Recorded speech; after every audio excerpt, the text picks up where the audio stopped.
দূর্বা ঘাস ছাড়া কোনো শুভ কাজ যেমন বিবাহ, যজ্ঞ, পূজা কোনো কিছুই সম্পূর্ণ হয় না।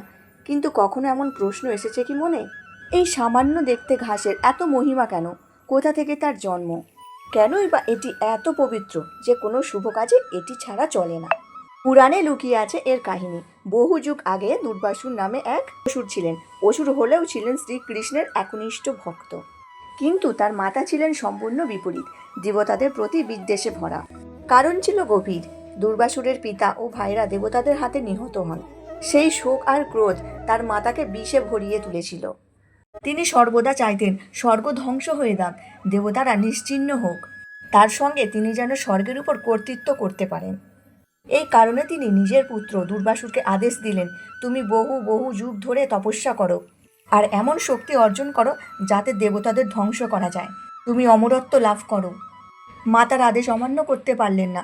তিনি গভীর জঙ্গলে চলে গেলেন তপস্যার জন্য। বহু বছর কেটে গেল, যুগের পর যুগ কেটে গেল। দেহের চামড়া খসে গেল, মাংস পচে গেল, কীটপতঙ্গে ভক্ষণ করলো, তবুও তার তপস্যা ভঙ্গ হলো না। দেবতারা আতঙ্কিত হয়ে গেল, নানা রকম চেষ্টা করে তার তপস্যা ভাঙানোর চেষ্টা করলো। মোহ, ভয়, প্রলোভন সব চেষ্টাই ব্যর্থ হলো। এরপর ত্রিদেব যথা ব্রহ্মা, বিষ্ণু, মহেশ্বর তার তপস্যায় সন্তুষ্ট হয়ে তাকে দেখা দিলেন।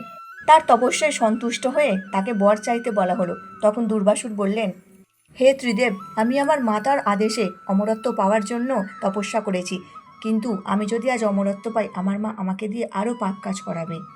আমি অমরত্ব চাই না, আপনারা আমাকে এমন রূপ দিন অমর থেকেও সমস্ত দেব দেবী আপনাদের কাজে নিজেকে নিয়োজিত করতে পারি।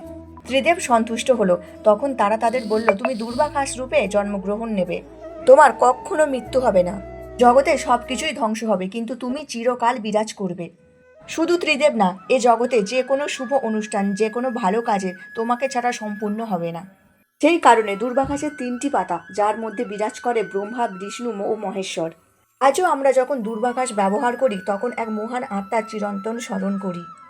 আপনি কি এই কাহিনী আগে জানতেন? জানলে কমেন্ট করুন, আর না জানলে সনাতন ধর্মকে সাবস্ক্রাইব করে এগিয়ে যেতে সাহায্য করুন। রাধে রাধে।